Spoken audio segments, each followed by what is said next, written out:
Hello, coucou, de petite vidéo, je fais mon cinéma pour parler cinéma, puisque je suis allé voir aujourd'hui en salle le film d'Anna Cazenave-Cambert, Love Me Tender, avec Vicky Krieps, Antoine Renard, Monia Chokri, entre autres. Alors je vous débriefe très vite fait l'histoire.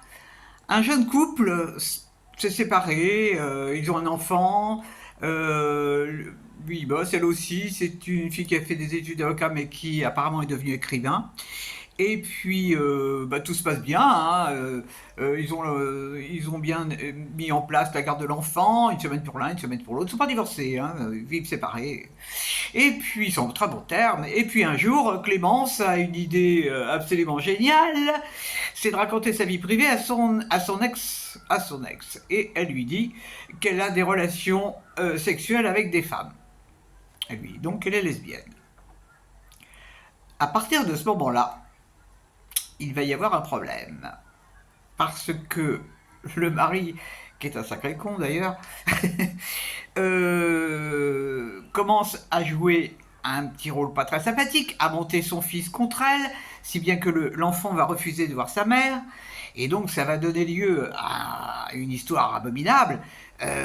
Clémence ne comprend pas ce qui se passe, elle va donc faire appel à la justice pour voir son enfant. Sombre histoire administrative là-dedans.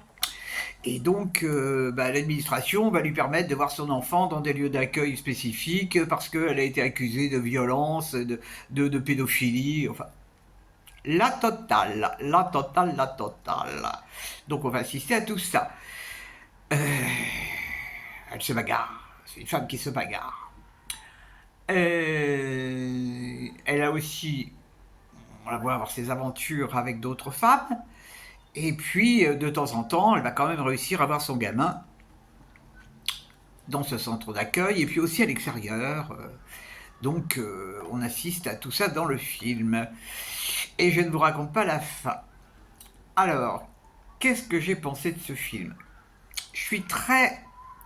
Comme souvent, il y a des films comme ça qui me laissent un peu moite-moite. Il y a des choses que j'ai trouvées très intéressantes. Très intéressantes parce que la lutte de cette mère pour récupérer ses droits, parce que vraiment le père de son fils est un enfoiré, quoi. Il a menti, il a dit des choses abominables sur elle. Donc, au niveau de l'administration, c'est long, c'est pas évident. Donc, toute cette partie administrative, ses relations avec son ex et avec son gamin quand elle peut le voir, ça, j'ai trouvé ça vraiment intéressant, parce que je ne connais pas du tout. Maintenant, ce qui m'a moins plu dans le film, c'est que, bon, elle continue à avoir... Alors évidemment, il y a des scènes en boîte de nuit, hein. Et puis comme ça se passe dans un milieu, ça se passe à Paris, dans un milieu un peu friqué, évidemment, il y a le côté bobo à vélo et tout, machin. Bref, ça c'est anecdotique. Anecdotique. Alors, elle a pas vraiment, on sait pas vraiment quels sont ses revenus, parce que elle habite en coloc. Tout ça, c'est pas intéressant. Ce côté, je vis ma vie de femme libre, parce que pour moi, il y a quand même un problème. Parce qu'il y a une scène dans le film, c'est pas la spolier que de la raconter, enfin si c'est spolier un peu, c'est que cette femme, on sent bien que même avec ses relations homosexuelles, ça accroche pas vraiment. Il y a beaucoup de sexe. D'ailleurs, on a des scènes de sexe dans le film qui n'ont aucun intérêt et qui n'apportent rien au film. Donc, en fait, ces relations qu'elle a avec les femmes, c'est uniquement sur la sexualité. Il n'y a pas de relation vraiment. Elle se fait larguer, à tir larigot d'ailleurs. On comprend pourquoi. Parce qu'elle. On n'a pas l'impression qu'elle donne quelque chose d'autre que du sexe aux relations avec ces femmes. Et il y a une scène qui m'a particulièrement. C'est une fille qui a des problèmes, quoi, qui a un gros problème que je ne connais pas. Elle n'est pas venue en séance assez souvent avec moi. Et donc, il y a une scène que je trouve incroyable, c'est le fait qu'elle se rase la tête à un moment. Pour moi, se raser les cheveux, c'est un refus de la féminité. Pourtant, j'ai les cheveux courts, hein, mais ils ne sont pas rasés. Là, elle se rase le crâne. Et ça, c'est une scène que j'ai trouvée très forte dans le film. Pourquoi fait-elle ça? Est-ce qu'elle refuse à ce moment-là sa féminité? On ne sait pas. On ne sait pas du tout. Bon, alors, bon, j'ai été intéressé, j'ai pas du tout eu envie de partir. Hein. Vraiment, j'ai été intéressé par cette histoire.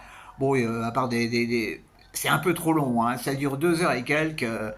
Mais bon, alors, je sais pas quoi vraiment en penser de ce film. Bon, bah, on va dire que c'est une histoire parmi tant d'autres.